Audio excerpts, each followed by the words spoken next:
Assalamualaikum warahmatullahi wabarakatuh. Selamat pagi dan kita akan kembali berdiskusi tentang bagaimana mengembangkan suatu teknologi maupun sistem informasi khususnya untuk sistem dan teknologi di bidang keperawatan. Seringkali banyak sudah teman-teman yang mengembangkan suatu inovasi, suatu teknologi, tetapi kadang-kadang lebih ke arah project atau lebih ke arah ya sudah minta tolong pada program. Untuk seorang profesional, terutama yang sudah memegang kendali di jajaran minimal pimpin maupun di magister untuk keperawatan, maka perannya sudah harus berubah. Tidak hanya sekedar project management, tetapi nanti bisa bertugas sebagai seorang analis sistem. Nah, apa itu analis sistem? Bagaimana mengembangkan suatu sistem? Bagaimana mengembangkan suatu teknologi? Mari kita sama-sama diskusikan. Kita coba share ya materinya. Ya. Topik kita adalah mengembangkan suatu sistem. Dalam tanda kutip di sini sistem bersifat luas, yaitu termasuk di dalamnya adalah teknologi baik hardware maupun software. Ya.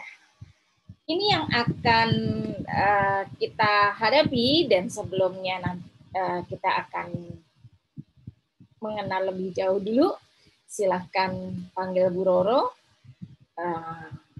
Silahkan juga kunjungi website sistem keperawatan Co.id, ada juga cbdonline.co.id, dan juga kunjungi website dan channel YouTube saya, karena beberapa materi akan kita upload di YouTube-nya. Ruang sharing keperawatan. Saat ini saya sebagai dosen Fakultas Ilmu Keperawatan dan juga di Komite Keperawatan Rumah Sakit UI, kemudian surveyor dan pembimbing KARS, serta Pipersi dan Kolegium Keperawatan. Nah, ini ada suatu pepatah, Bapak Ibu, bahwa kita harus selalu belajar. Katanya dengan ilmu kita bisa paham dan berjalan di jalannya. Banyak yang mengembangkan prototipe sistem Android, berbasis web. Setelah itu kadang-kadang hilang. Nah, dengan mengikuti paparan dan diskusi hari ini, harapannya bahwa kita on the track. Sebagai seorang nurse profesional, bahkan menjadi seorang researcher di bidang teknologi dan sistem informasi, menjadi magister dengan minat ekspertis di keperawatan sistem informasi dan juga nursing informatics, kemudian nanti di S3-nya dokter keperawatannya juga punya peminatan terhadap pengembangan teknologi dan sistem, maka kita akan masuk mendiskusikan dan banyak belajar bagaimana sih sebenarnya pengembangan suatu sistem dan suatu teknologi agar kita on the track. Ya, ini yang akan kita bahas. Yang pertama adalah pengembangan sistem, kemudian model pengembangan sistem, user acceptance test, readiness teknologi level, kemudian yang kelima nih sebenarnya adalah transfer and licensing dari teknologi. Nah, ini yang akan kita bahas.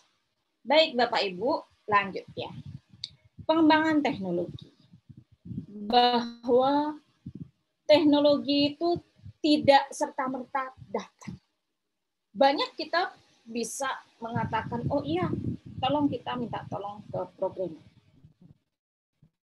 Namun apakah itu? Sudah jadi nanti masih ada gap dan ternyata kurang diterima oleh usernya. Itulah sebabnya dalam suatu pengembangan teknologi perlu perencanaan yang baik. Kita harus merujuk pada kebijakan. Jangan sampai apa yang kita kembangkan ternyata tidak sesuai dengan kebijakan yang ada. Bahkan bertentangan. Kemudian ketika kita akan mengembangkan suatu sistem, kita juga akan berpikir, ini teknologinya apa yang akan kita pilih? Apakah teknologi ini hanya tren di tahun ini, tetapi secara visi ke depan, apakah ini akan bertahan? Itu harus kita pikirkan. Kemudian dari sisi SDM, timnya, apakah kita punya tim untuk ini? Bagaimana ini mengembangkannya? Apa hanya berhenti di sini saja? Sarana prasarana, kita butuh berapa ini? Apa saja sarana prasarana? Kemudian model pengembangan.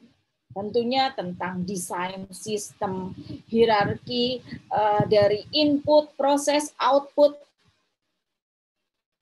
Karena tidak hanya sekedar barangnya, tetapi perencanaannya dari sisi input 5M+1 hanya many, method, material, medicine, kemudian juga information-nya itu harus dikawal. Dan terakhir nanti, apakah teknologi ini siap untuk digunakan? Nanti masuk lagi pada bagaimana hilirisasi. Setelah siap digunakan, apakah bisa digunakan secara massal?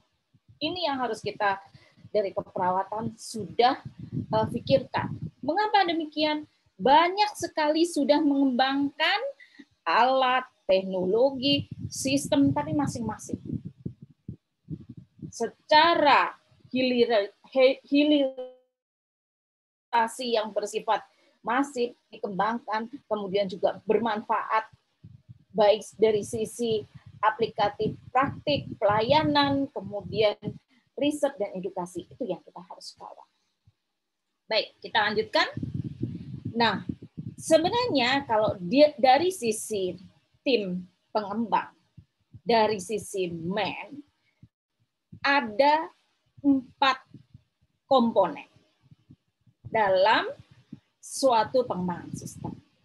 Yang pertama adalah manajer. Siapa manajer di dalam suatu pengembangan sistem? PIC-nya siapa? Kalau kita berada di dalam organisasi, maka PIC inilah yang nanti akan mengambil keputusan.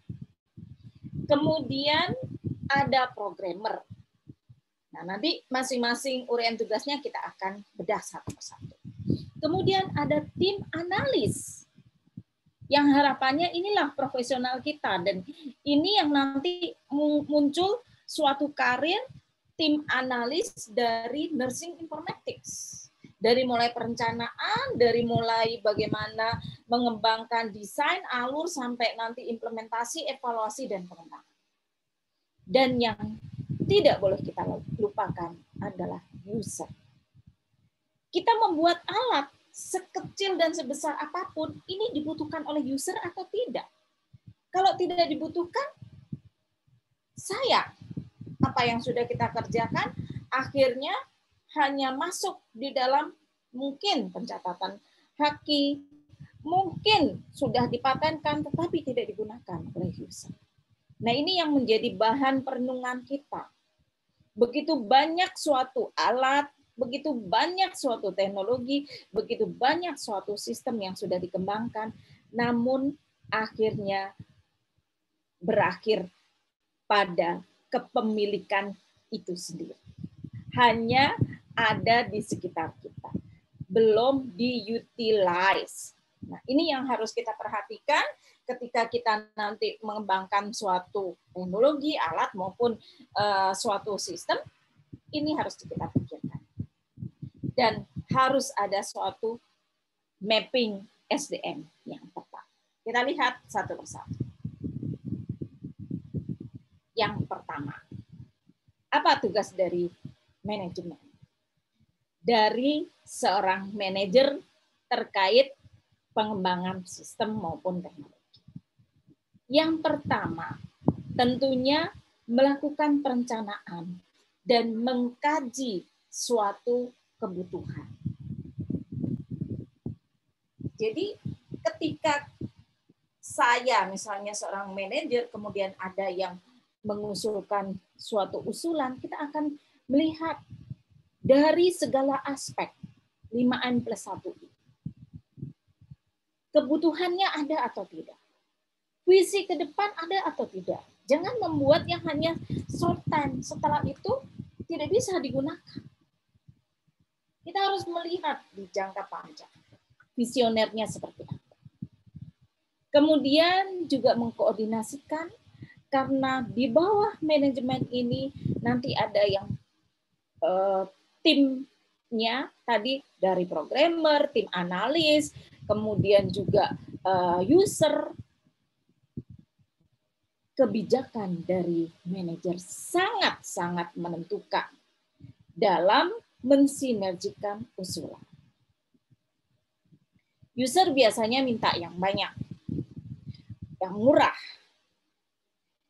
Kemudian programmer, waduh terlalu banyak. Waduh, nggak bisa ini seperti ini. Analis menengahi, dan yang memutuskan adalah manajer. Sehingga kemampuan mensinergikan usulan dari user, dari program analis, kemudian dari mungkin juga dari pimpinan level atasnya, pemilik, itu adalah ada di manajer. Dia harus mampu membuat keputusan dengan melihat segala aspek. Dan ketika teknologi ini sudah jalan, bagaimana manajer ini nanti akan mendirect dari implementasi dan juga melakukan suatu proses pengarahan. Evaluasi tentunya dan akhirnya. Nah, ada hal yang sangat penting lagi yang harapannya ini nanti teman-teman peminat dari nursing informatics ini bisa mengisi posisi karir di bidang tim analis. Bahwa tim analisis ini, kita kenal dengan tim analis, ini adalah organ yang sangat penting yang harus membantu manajer dalam manajer yang top ya, dalam melakukan riset pasar.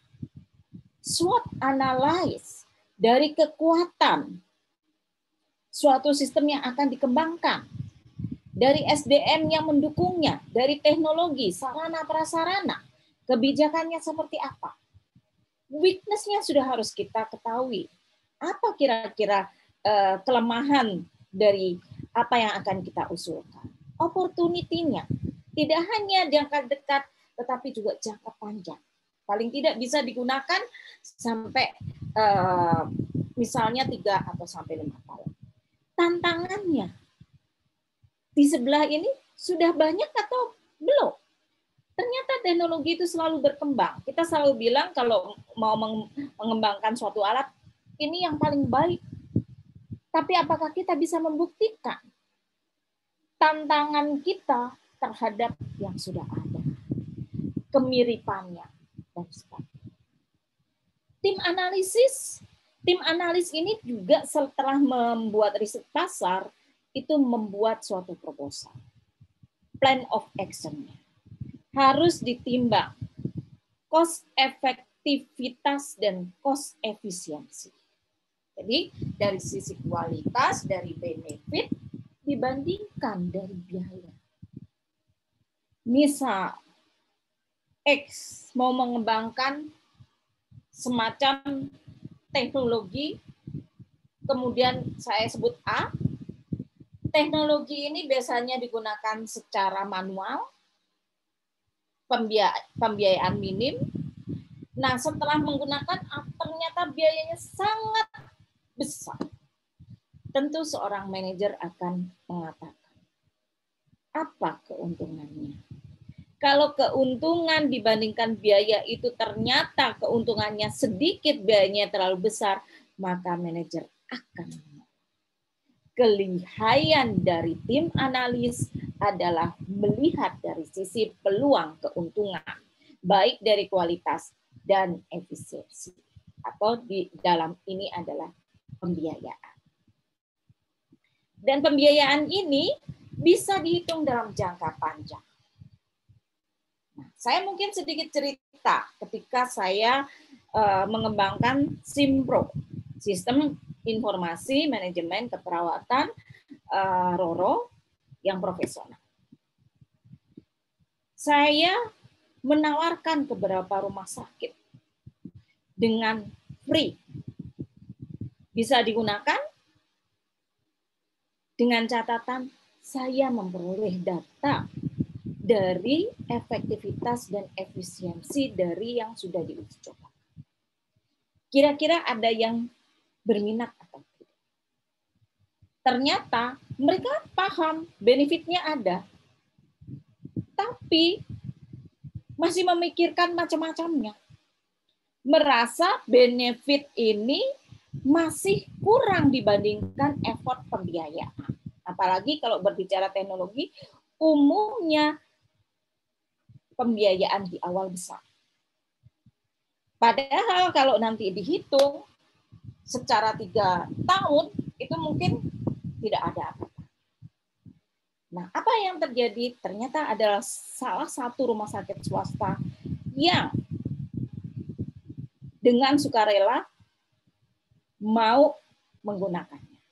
Bahkan dari sisi riset, dari SDM, semuanya yang ngebiayain adalah.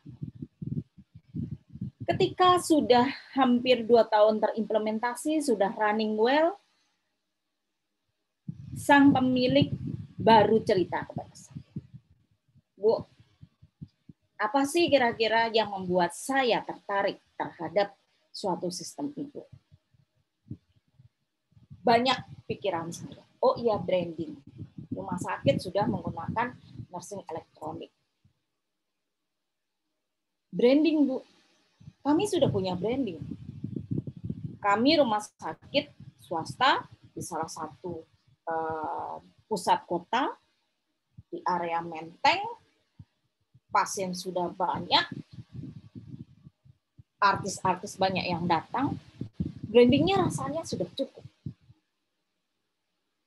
Ya bertambah, ya betul branding itu bertambah. Efektivitas efisiensi dari kertas, dari global warming, ya Bu. Tapi itu bukan satu-satunya alasan. Karena itu memang betul, Bu. Tapi ada satu yang paling membuat kami kenapa mengambil program. Nah, akhirnya terbukalah menyampaikan seperti ini. Bu, betul, branding. Oh iya, di rumah sakit saya semuanya rekam medisnya sudah elektronik. Menjadi pionir. Menjadi kebanggaan. Tuh, efektif, efisien. Oh iya, mungkin mencetak dan sebagainya. Tapi itu tak seberapa, Bu. Dibandingkan satu. Benefit yang sangat-sangat besar adalah ketika kami harus menyediakan lahan untuk penyimpanan suatu berkas rekam medis yang berbentuk. Bisa dibayangkan tanah di daerah Menteng itu adalah sekitar 1 M. Kalau saya punya sekian ribu pasien, maka saya membutuhkan sekian meter untuk menyimpan kertas. Tidak pernah bisa melakukan apa-apa untuk organisasi. Coba bayangkan kalau ruangan yang sekian meter ini saya gunakan untuk profit center yang setiap hari mencetak suatu kos yang digunakan untuk suatu perkembangan organisasi. Contoh, saya tahu di sana pemeriksaan untuk USG 4 dimensi yang tiap hari mengeluarkan dan menyetak uang dibandingkan saya menaruh suatu kertas. Jadi ekonomi itu belum tentu one to one, tetapi benefit digantikan dan tidak semua melihat tadi, oh iya kertasnya nyetaknya berapa, enggak, ternyata dengan menempatkan suatu lahan ini untuk profit center dalam 1 bulan pun biaya yang saya keluarkan untuk SDM dan untuk running well dari sistem itu sudah break even profit. Senyum-senyum saya.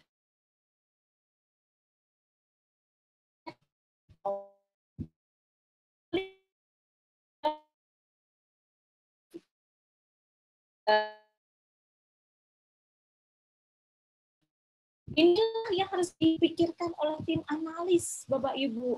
Kalau jadi tim analis harus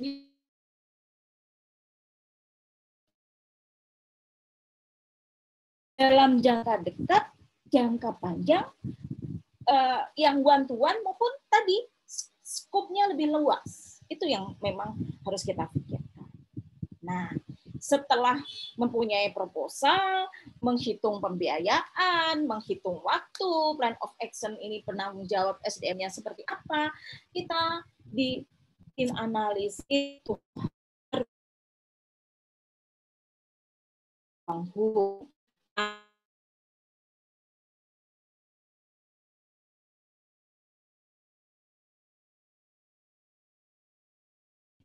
sebabnya harusnya setiap profesi kalau kita berbicara di sistem informasi maupun teknologi di pelayanan kesehatan harus diwakili dengan profesinya masing-masing tim analis ini, dan tim analis ini tidak hanya memahami tentang substantif tetapi harus punya leadership.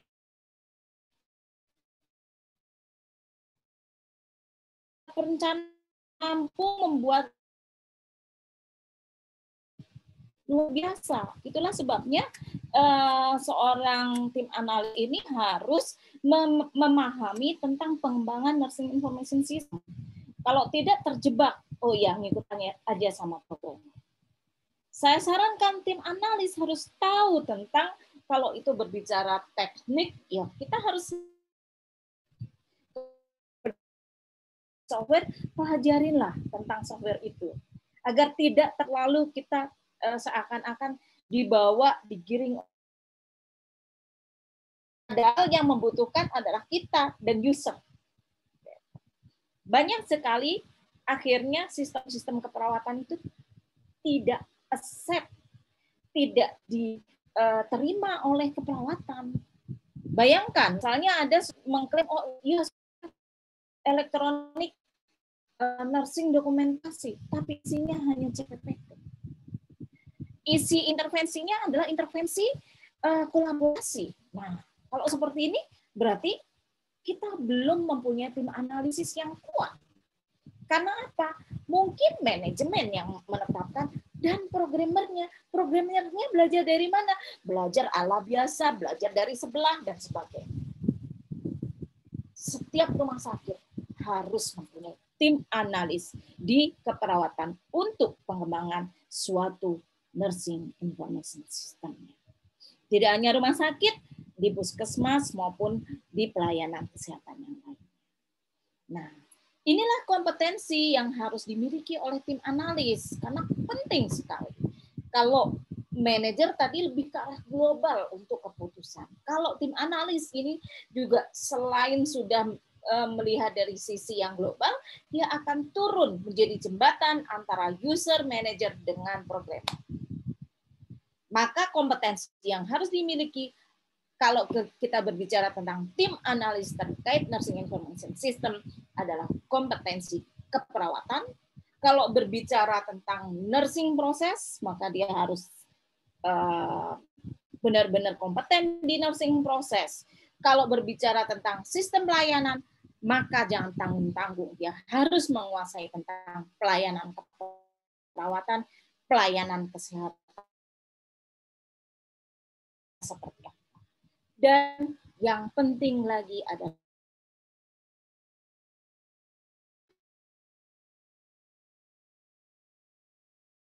Jadi ini adalah gabungan. Dan ke depan saya rasa tim analis ini menjadi karir yang harus berkembang di Indonesia.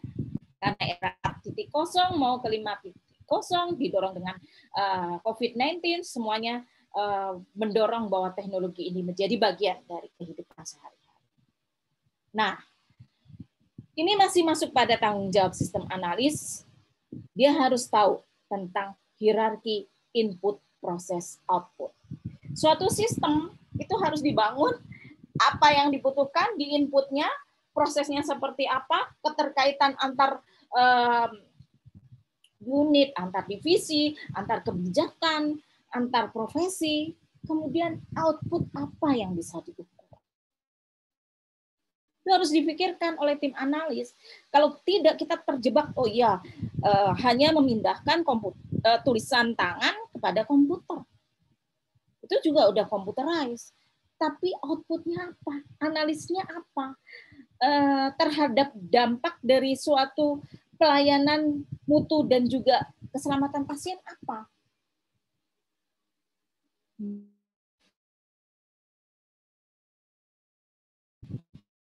Ketika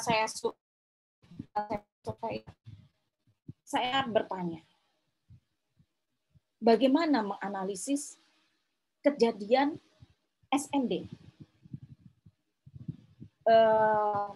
Ini apa namanya, tertusuk cedera akibat tertusuk jalan.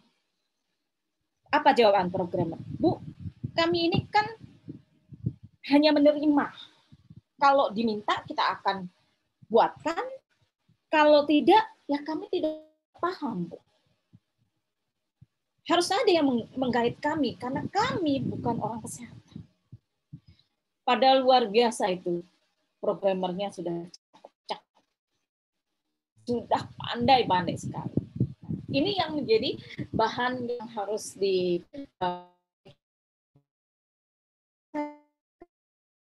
mampu untuk mencek kapan sih STR itu habis, harus melakukan pengurusan kapan. Programmer akan bilang, itu hal mudah, Bu, tapi kami tidak tahu bahwa STR itu berapa tahun sekali harus berganti. Maka tim analis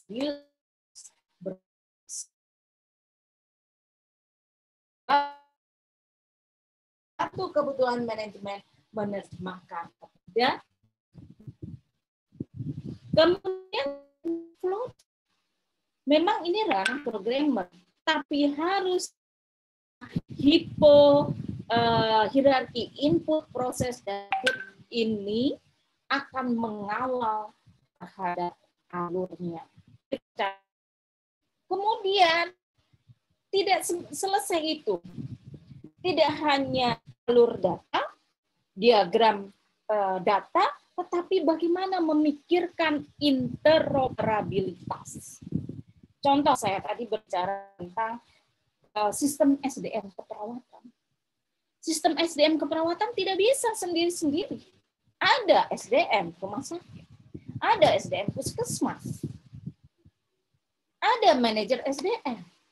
Bagaimana mengkoordinasikan ini? Ada diklat ketika membutuhkan suatu CPD. Ada kepala ruangan yang melakukan evaluasi kinerja. Maka siapa yang akan memikirkan itu? Diserahkan pada programmer, bisnis prosesnya kurang memahami. Tetapi ketika tim analis ini akan membantu, oh iya prosesnya seperti ini, dengan mudah mereka membuatkan flowchart. Itu. Kemudian setelah ada hierarki input, proses, output, alur, interoperabilitasnya, lanjut Bapak Ibu, dibuatlah seorang program trial error. Kalau kita biasanya sebutnya adalah uji coba skala lab dulu. Jadi kita panggil user beberapa.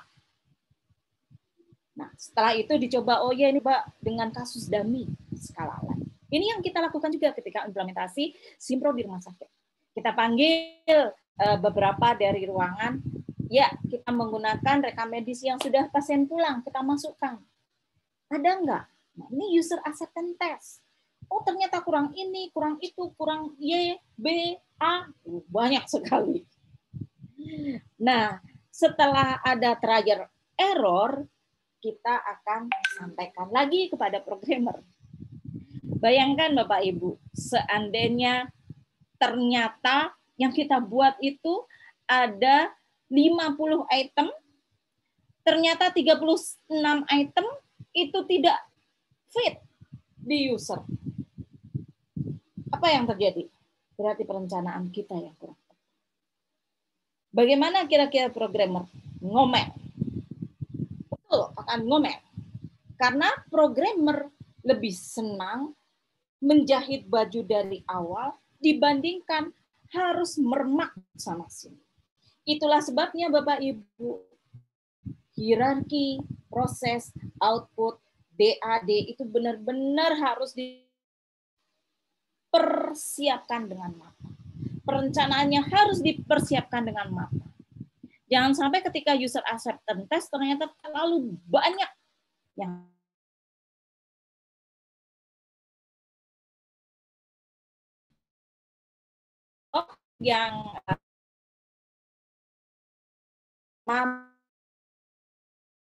mulai output. Kemudian membuat dekomposisi diagramnya. Ini saya berbicara tentang Simpro. Simpro itu memuat dua, yaitu untuk sistem asuhan dan sistem pelayanan. Di sistem asuhan kita breakdown lagi dari mulai nursing proses ya, pengkajian, kemudian penetapan diagnosis, penetapan nursing outcome, intervensi, implementasi, evaluasi. Di dalam evaluasi ada monitoring, kemudian discharge planning setelah menjelang dari sejak awal kemudian menjelang pulang, dan banyak hal lagi. Di pelayanan ada dari sisi mutu, dari sisi indikator kinerja, dari scheduling dan sebagainya. Itu sudah ada di kerangkanya. Jangan nanti tiba-tiba di tengah jalan minta. Itu berat. Ini adalah dekomposisi. Siapa yang bisa memikirkan ini? Yang paham tentang keperawatan, yang paham tentang alur sistem, yang memahami bahwa nanti nursing information system itu tidak berdiri sendiri. Dimanapun nursing information system itu harus ada interoperabilitasnya. Maka kita juga buatkan namanya adalah konteks diagram nursing information.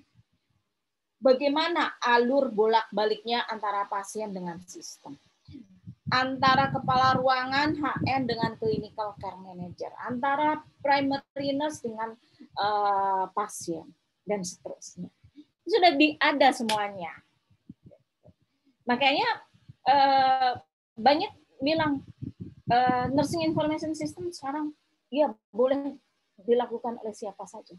Memang betul. Tapi kalau kita tidak memahami, terjatuhlah kita hanya semacam project. Kita minta tolong pada programmer selesai. Tetapi ketika kita tahu bahwa kita adalah tim analis, kita tahu detail dari sudut ke sudut. Kita bisa membacanya. Kita yang melakukan suatu perencanaan, implementasi, evaluasi, dan pengembangan. Ya, kita lanjut. Ini masih tugas tim analis. Saya akan lebih banyak ke sana karena memang ini adalah tugas kita. Bukan hanya sebagai user, tetapi kita benar-benar dari sudut ke sudut, titik ke titik kita tahu persis. Setelah membuat modelnya, HIPPO, hierarki input, proses, output, kemudian dekomposisi interoperabilitasnya, baru kita buatkan khusus untuk flowchart of system-nya. Bagaimana dari mulai, kemudian bagaimana lanjutannya. Kalau ini misalnya ada proses evaluasi tidak diterima, bagaimana alur baliknya. Setiap item bagaimana penyimpanannya dan sebagainya. Sampai the level the end pasien. Misalnya kalau kita berbicara pasien, ketika pulang masuk di mana historisnya. Kapan bisa di-retrieve? Nah, kalau berbicara di oh iya, siapa yang mempunyai otoritas terhadap pasien? Di mana dia akan ada otoritas? Apakah semua perawat bisa melihat pasien? Nah, itu harus kita perhatikan. Ya, kita lanjut. Nah, setelah semuanya itu selesai, biasanya nanti yang akan menerjemahkan adalah programmernya. Mereka akan buat sesuai dengan analis kita dari model, dari alur, dari dekomposisi, dari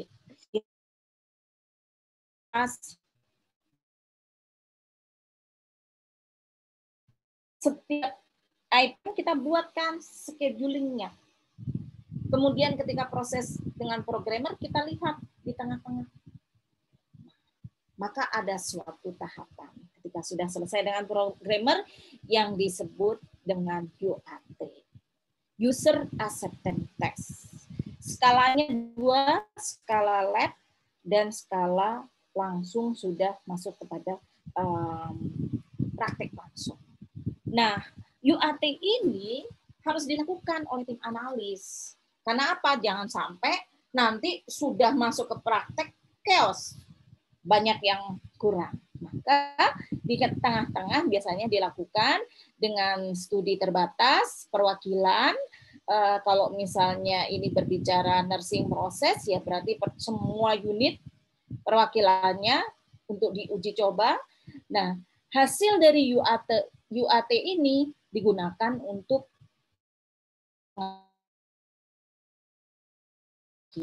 mana yang perlu di ya.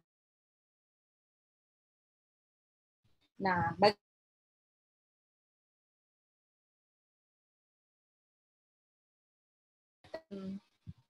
tes yang persyaratan untuk testing, kemudian dari desain tes kasus cases, kemudian recognize tes cases dan tes skenario. Coba bayangkan, kita harus memilih user yang aplikatif dari segala sisi. Karena apa? Di sini ada tes cases dan tes skenario. Ini gimana nih kalau tiba-tiba apa samaan? Bagaimana dengan komputernya kalau hanya 2? Nah, itu dan sebagainya. Oh iya.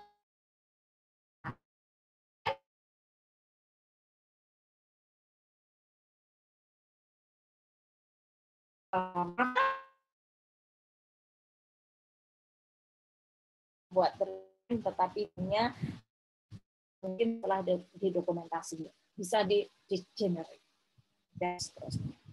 Misalnya lagi, saya contohkan ketika saya melakukan UAT. Oh ya Bu, pasien dengan pemantauan suhu, fluktuasinya itu misalnya dengan intensif neonatal unit itu bisa 15 menit sekali. Nah, maka grafiknya, skalanya kita. Sebenarnya UAT ini diharapkan adalah penyempurnaan, bukan merubah desain. Itulah sebabnya ketika perencanaan dulu itu kalau di standar akreditasi MIRM ketika perencanaan juga melibatkan unit, bukan hanya ditentukan oleh manajer, programmer, dan tim analis. Jadi UAT ini lebih ke arah improvement yang tidak merubah struktur. Itu harusnya seperti itu. Karena kalau merubah struktur, angkat tangan tuh biasanya programmer. Kemudian ya langsung melakukan test cases dan reporting result, kemudian membersihkan bug-bug, kadang-kadang oh ternyata ini linknya masih nggak jalan dan sebagainya. Kemudian bagaimana untuk merencanakan perbaikan. Nah, ini terus nih seperti itu. Oke, kita lanjut. Ini kuncinya. Program development terstruktur. Bukan hanya oh iya saya punya barang selesai. Enggak. Ada tahapannya. Dan ini adalah ilmu nursing informatics. Jadi tidak hanya sekedar oh ya minta tolong memberikan membuat itu tidak. Nah ini untuk programmer. Jadi programmer itu harus dikawal sama tim analisis, tim analis tadi ya. Tugasnya apa? Mendefinisikan kebutuhan. Ketika saya mendampingi programmer saya, suka bertanya, Bu, aneh ya diagnosis keperawatan? Kok ada ya diagnosis nyeri akut? Kok bukan TBC, bukan DHF? Ada lagi yang contohnya, infeksi nosokomial itu apa ya, Bu? Nah, itu banyak hal pertanyaan-pertanyaan itu. Tapi lambat laun, kalau sudah bekerja di rumah sakit, tahu mereka sudah kenal dengan istilah-istilah. Sehingga glossary ini juga harus dijelaskan pada programmer. Merancang flowchart, ini yang seperti yang saya sampaikan. Flowchart itu yang merancang memang programmer, tapi isinya adalah isi kita. Kalau tidak dikawal, nanti ada yang lompat. Hierarki input, proses, dan outputnya ada yang ketinggalan. Itu berat. Menulis kode program, nah itu urusan programmer. Mendebugging, ini silakan, ini programmer menguji program bersama dengan kita. Iya. Nah, ini setelah jadi, nanti kan kita macam-macam ya model pengembangannya. Kita kenal ada yang waterfall model, dari mulai ya permintaan, kemudian dianalis, didesain, coding, testing, etc. Ada yang prototype model, silakan. Ada dari permintaan, kemudian prototype desain, prototype implementasi, kemudian untuk perbaikan, lanjut lagi. Ada yang rapid development model, ini biasanya yang kecil, skopnya yang sederhana. Ini sudah ya untuk UAT. Kemudian ketika sudah selesai, nanti biasanya akan macam-macam pendekatannya. Ada yang direct approach, misalnya meninggalkan sistem lama dan sekaligus. Dengan sekaligus, berani nggak ya kita merubah yang kertas menjadi langsung computerized? Tidak banyak ternyata yang berani. Nah, pengalaman saya selama 6 bulan, kita trial error, setelah UAT selesai yang skala kecil, kemudian langsung dilempar. Tapi tidak berani untuk menghapuskan yang lama. Selama sekitar 2 bulan itu berdampingan antara kertas dengan komputerized. 1 bulan dievaluasi. Setiap hari permasalahan ditulis di dalam logbook. Kemudian sekitar 2 bulan, totalnya 6 bulan, ini kehebatan kalau swasta. Langsung menyampaikan, ya kita berubah kepada elektronik. Sambil perbaikan.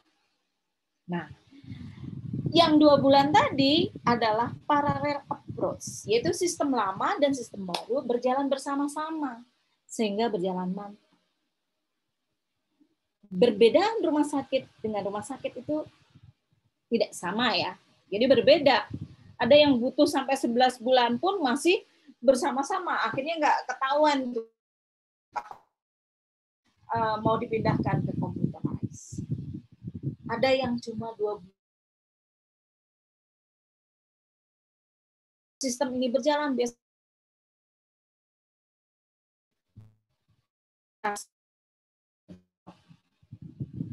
Tapi untuk merubah atau langsung cut dari sistem lama ke sistem baru, mereka juga tidak. Takut ada problem. Nah, tapi tadi low motivation karena biasanya kerjanya dokter. Keuntungan parallel approach adalah menghindari adanya suatu chaos. Tapi kalau tidak ada time schedule yang baik, lama-kelamaan kelelahan, akhirnya teman-teman tuh memilih yang kertas. Kalau masih ada kertas, ngapain kita menggunakan yang komputer? Itu yang pengalaman saya. Kemudian pilot approach. Nah, pilot approach ini adalah sistem baru diujikan pada satu bagian organisasi. Oh, misalnya, ya saya pilih satu dua unit dulu. Saya lihat dari 5M dan 1H-nya itu sangat memenuhi. SDM-nya canggih-canggih, ruangannya ada, komitmen dari kepala ruangannya oke, supervisinya oke. Oke, saya pilih 2. Kalau udah jadi, ini saya akan diseminasikan ke yang lain. Kemudian diikutin dengan ruangan lain. Ada fase approach, yaitu sistem baru diterapkan secara bertahap dengan jangka waktu tertentu. Jadi misalnya, oh saya membuat nursing proses, semuanya hanya sampai intervensi. Oke, kita jalankan dulu sampai intervensi, nanti implementasi.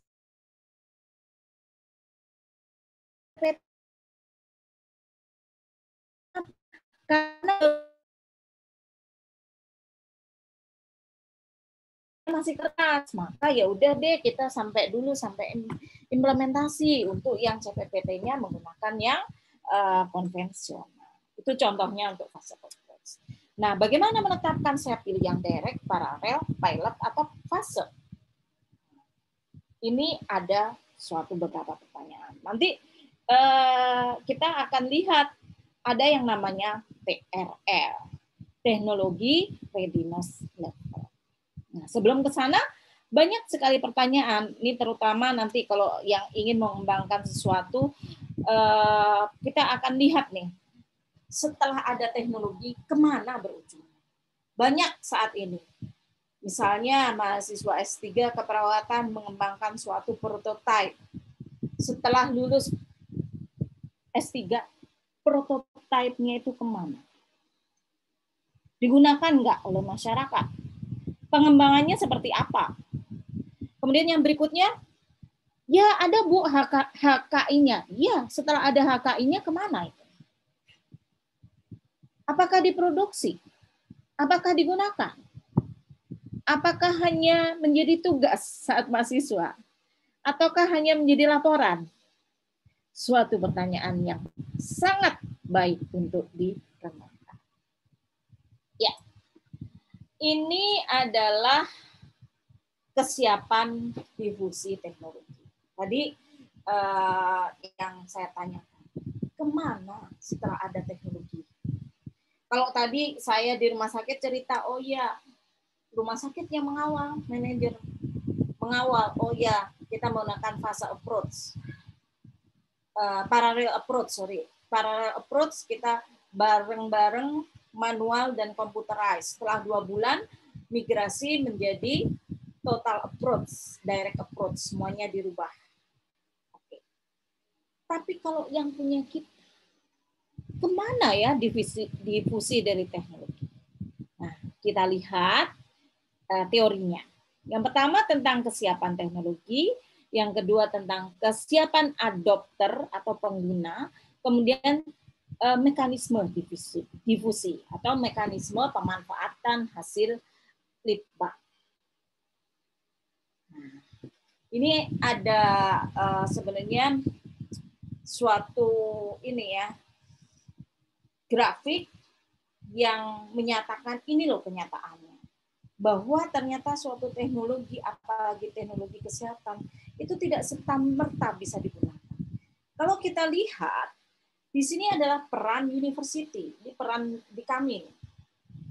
Ada yang disebut dengan TRL, Teknologi Readiness Level. Di universitas itu biasanya levelnya sampai level lab. Kita kenal nanti TRL ini ada 9 Bapak Ibu tahapannya. Jadi dari mulai basic prinsip sampai proven untuk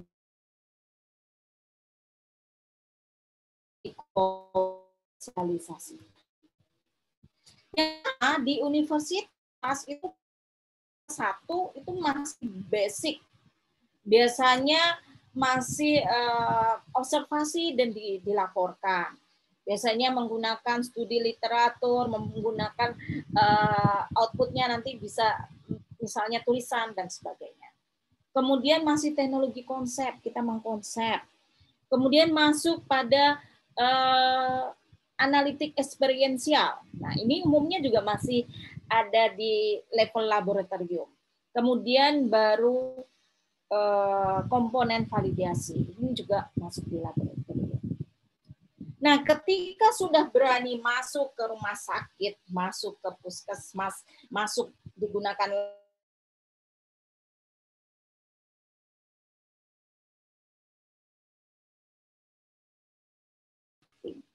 Nah, hendaknya tidak masuk ke sini sebelum masuk di lab. Kadang-kadang inilah yang nggak bisa dihadapin, apalagi kalau menyangkut keselamatan pasien. Nah, di simulation prototyping ini adalah nanti di level TRL 5 dan TRL 6, yaitu tentang komponen validation and simulation. Kemudian sistem atau subsistem prototype. Seperti tadi saya tuh bawa ke rumah sakit bukan berarti saya tidak uji coba.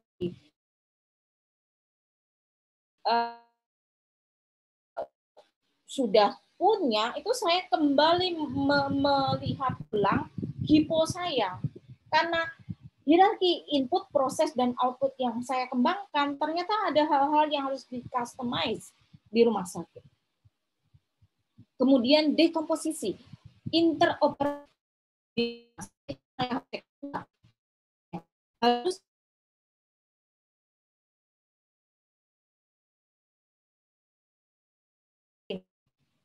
kemudian setelah simulating prototyping, itu pun saya belum berani langsung ke unit, tapi saya masih melakukan uji coba, saya panggil user-user. Saya panggil unit-unitnya. Nah, ini masih skala uji coba UAT-nya. Nah, setelah itu barulah masuk ke real world. 2 bulan itu melakukan masih simulating prototyping. Dan yang salah ini adalah salah satu rumah sakit, ada yang sampai 6 bulan, bahkan 11 bulan. Itu pengalaman. Kemudian masuk ke T7, yaitu prototyping demonstration in real world. Jadi udah langsung. Kemudian masuk pada complete and qualified. Oh ya, sudah.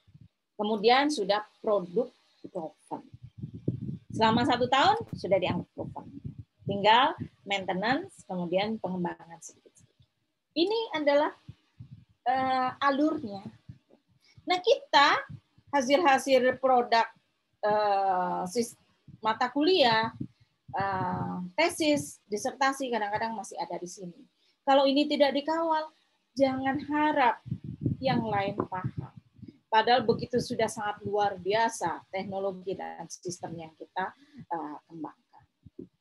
Nah, ada suatu istilah yang namanya lembah kematian. Lembah kematian dari teknologi, Bapak Ibu. Itu yang sebenarnya, aduh kalau mengingat ini, ya Allah, berdarah-darah kita sudah kembangkan suatu sistem teknologi ini. Tapi terakhir ujungnya adanya di sini.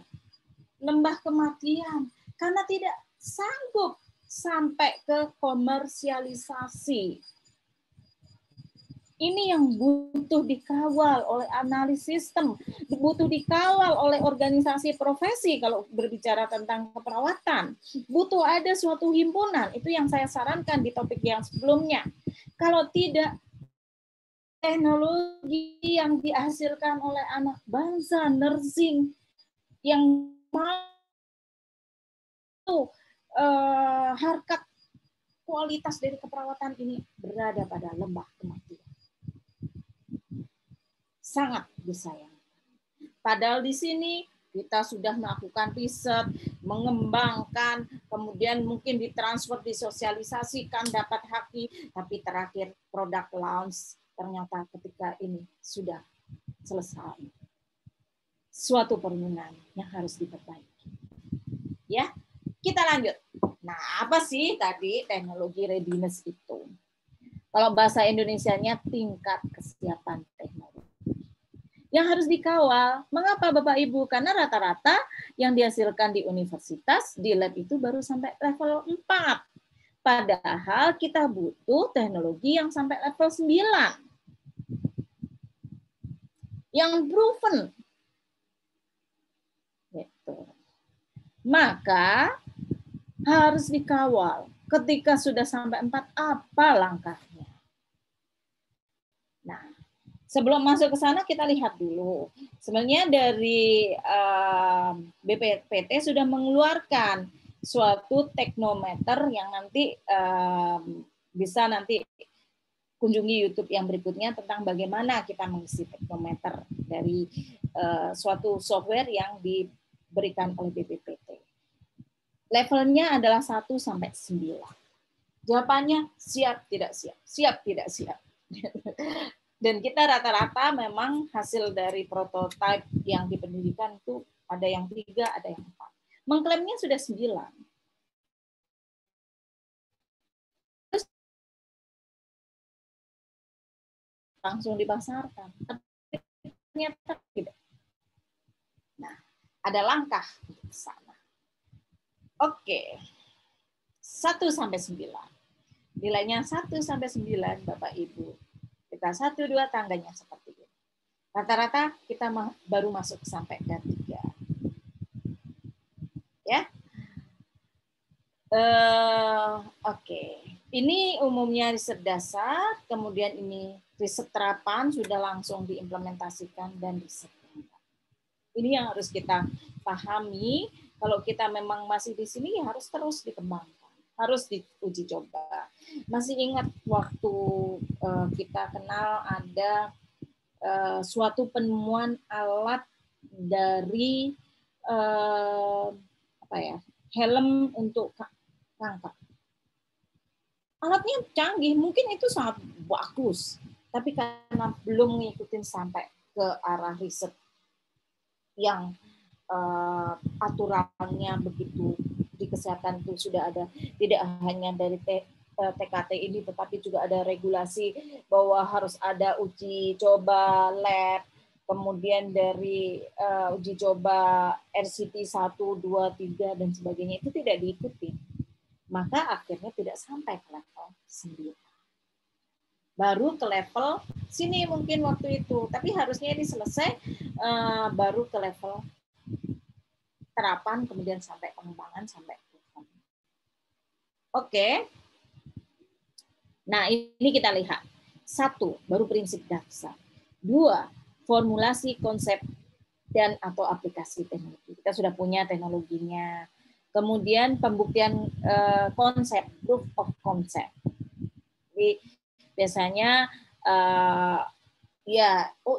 benar nih, misalnya saya mengembangkan suatu alat untuk risiko jatuh. Saya teliti dari alat saya, kemudian dikaitkan dengan konsep. Kemudian saya udah uji coba di laboratorium. Skalanya misalnya baru sekitar 10 orang. Dengan karakteristik yang hampir seragam. Ini berarti masih paham. Kemudian 5, validasi kode komponen dalam situasi lingkungan simulasi. Oh iya, saya udah masuk nih pada misalnya di ruang geriatri di rumah lansia. Oh iya, masih ada lagi yang harus dikembangkan pada lingkungan yang relevan. Di segala aspek, baik sakit, mau sehat, mau kondisi pasien tidak sadar, mau kondisi pasien sedang gelisah, itu harus semuanya dikerjakan. Kemudian mendemonstrasikan prototipe sistem dalam lingkungan aplikasi yang sebenarnya. Ini harus selesai dulu, tidak bisa langsung ke sini. Ini yang sering diabaikan oleh inventor, sehingga kadang-kadang tidak disetujui secara regulasi dan etika. Maunya sudah langsung masuk ke 7. Mengklaimnya 7, padahal ini belum semuanya. Kalau toh sudah ada, minimalis. Kemudian dari sisi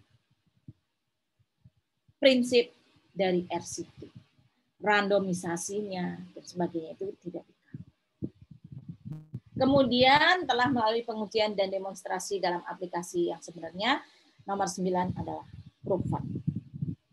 Nah, kalau di Indonesia nanti tahapannya harus dilakukan pengusulan. Kalau misalnya alat kesehatan, yaitu harus disetujui oleh suatu badan yang sudah mempunyai kewenangan itu. Tidak bisa kita sendiri yang menyetujui. Ini ada yang lain. Namanya teknologi transfer dan teknologi licensing. Jadi transfer teknologi disebut juga dengan transfer teknologi dan komersialisasi teknologi. Bahasa kerennya kita sebut TTLO. Nah, apa itu? Adalah proses di mana informasi atau pengetahuan yang terkait dengan aspek teknologi berjalan di dalam grup atau antara organisasi atau entitas. Jadi sudah keluar hanya komunitas saya.